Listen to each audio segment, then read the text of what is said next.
My own worst critic, man. You don't even know, man. She'll post on your link, though. Oh, God damn it, Mike. If that's the worst thing that I get posted on my link, I'm getting off lucky, man. You don't even want to read the stuff underneath the comments on my videos. People are quite mean. Well, there's the axle. Careful. Let's see. Where are they? Oh yeah, this is the get Chuck in trouble questions. All right. Okay. Just skip to those. Haha. So how many Lakota are registered in your tribe? Like how many people? We've got about 16,000 members. 16,000 members. About 6,000 on the res, I think it is. How many? When we were in the pilot project, we had about 8,000. 8,000 now? I don't keep updated on that. And there's about 18. 18,000. So I was off by 2,000. 18,000 then. That's okay. all my information. All right. Okay. So out of that many, how many are purebloods? Like Full blood? Yeah, 100% full blood. It's in the low hundreds. Low hundreds? No one knows for sure. A lot of people claim full blood, and they might be, I don't know, but knowing some of their genealogies, right. It's something that I really want to hear less and less of as time goes on. Yeah. Because there's going to come a day where there are no more full bloods. It's inevitable because the only way to maintain it now is inbreeding. There's so few. And really, I don't know much about genetics. I mean, you can't sustain yourself with 18,000? Not the full blood, but population. Oh. Most of our tribal members are less than half, according to blood quantum. Blood quantum's the other thing. Yeah, that's what I was going to bring up. It's my next question. Yeah. What is blood quantum is what I was going to ask, and why are people arguing over it? Like, why did people fight over it? Blood quantum is the way of the government tracking how much actual Indian blood a person has.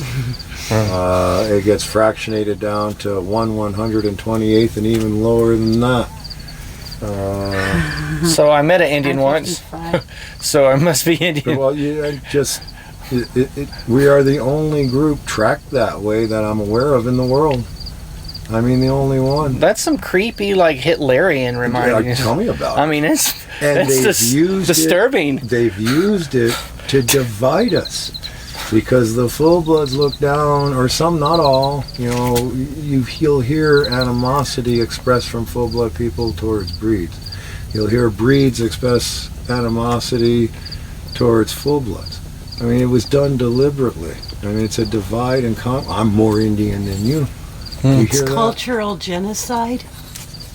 Yeah. It really is, because... Sounds like the kind of stuff that would make somebody hate themselves, It's crazy.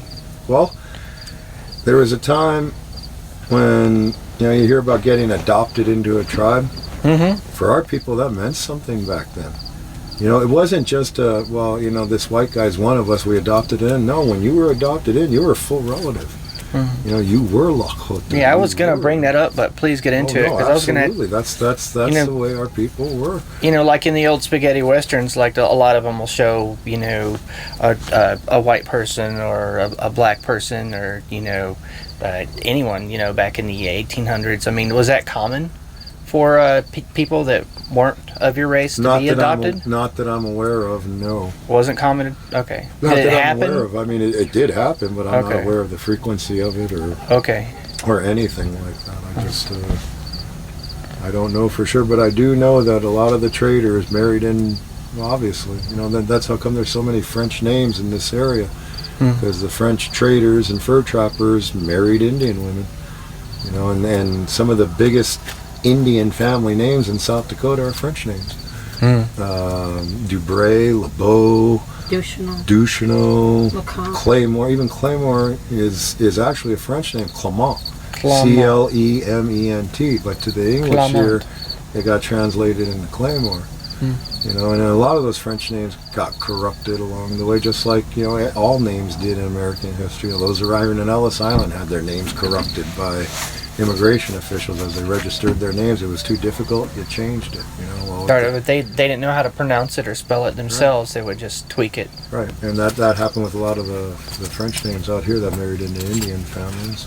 Blood quantum is a divide and conquer tactic that we need to put behind us as soon as possible.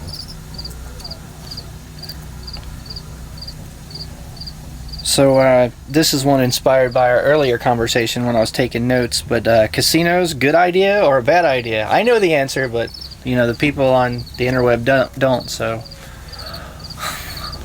Casinos have been obviously an economic miracle to those tribes that live in heavily populated urban areas. You have the Mashantucket Pequot in Connecticut, who have their Foxwoods Casino, which is a multi-billion-dollar resort complex, has the New York City, Boston to draw from. Also in Connecticut, you have Mohegan Sun,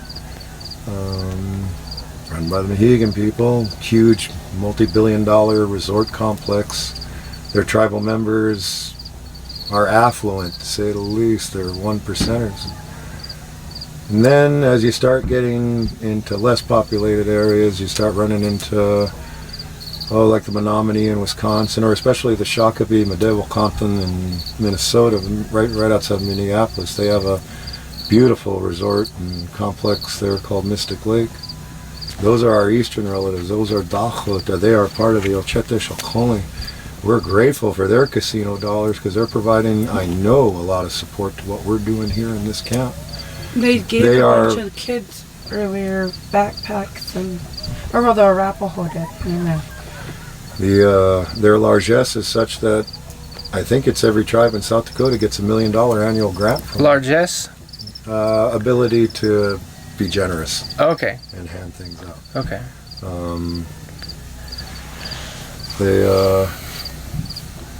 Those casinos really benefited them. So those are kind of like the second tier, and I think I remember hearing at one time for sure that they were the largest employer of the state in Minnesota. They displaced the 3M company as the largest, and even Target, I think, is headquartered in Minnesota as well. So you're talking about a casino operation there that's the largest employer in the state. Wow. And then you get further west and you get into our country and tribes like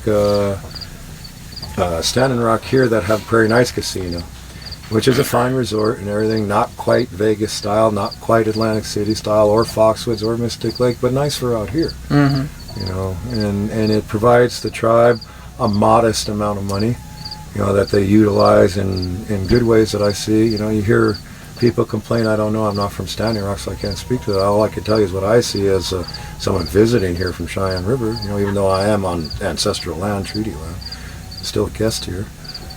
And they seem to do okay with it. And then you have the smaller casinos out in the middle of nowhere, Rosebud's Casino, the Rosebud Casino, Prairie Wind and Pine Ridge, Grand River, another one of the Standing Rocks that's further south from here, by the city of Mobridge. Those casinos meet payroll, which is a good thing. All those jobs, going into tribal members' homes. But they just meet payroll. Those tribes that have those casinos here, it's good that they have them, I guess, in a way. Do you think the benefits outweigh the possible drawbacks? For the small casinos located on reservations, the harm they are doing is worse. Cheyenne River is the only tribe in the state that does not have a casino. Twice it went to referendum votes of our people, and I was one of those who spoke out openly against building casinos. I don't agree with spreading social ills. I don't agree with destroying families as a means of economic development, and that's all gambling is. Gambling ruins lives, it ruins families. And those casinos on reservations, I know because I used to be a small part of the gaming industry, and that I ran our tribal bingo, Class 3 gaming, in Eagle Butte for years. And there's a vast difference between going to a bingo and spending your money and going to a casino. Because when you go to a bingo, there's only so much money you can lose, even if you're the greatest grandma ever and you can daub all these cards with lightning quick speed. There's only so much money you can spend on bingo. Right. In a casino, you can spend everything. The amount you spend in an entire night of bingo, you Your can whole lose in paycheck. less than 5 minutes on a machine, and that happens. People get their paychecks. People get whatever assistance they might be living on. They go to the casino. It's true. People know it, and people know the families that are affected about it. Because those who get seriously addicted are gone all night. They're gone all weekend. And you don't see them again until they got to go back to work or something, Like or my until the mother. money runs out, and then they come home. Then they wait for next one. We don't want that on our reservation. We fought it. We opposed it. We had a chance to build a casino on pure our tribe because we had tribal land down there. That I fully support in a way that it would be limited to down there and keep our tribal members away from it. I wouldn't even be fully supportive of it because it'd be destroying other people's families and everything, but at least we would have kept it away from our res. If enough of our people want a casino, then please don't build it on our reservation. Fortunately, with the 2 referendums that went to our people, the very idea of a casino on the reservation was rejected. So, and I just assume we stay out of it. We have enough resources to be self-sufficient. Our economy and our system is just not geared towards self-sufficiency. It's still geared towards the individual family unit. I remember I explained to you the range units that exist on Cheyenne River. Sure. 260 some range units. That's all the tribal land we have is allocated lease to individual families who pay a below market rate for that. I mean, seriously below market rate, so that the rest of the tribe doesn't benefit fully from the land we could, as if we were leasing the grass to anybody or highest bidder.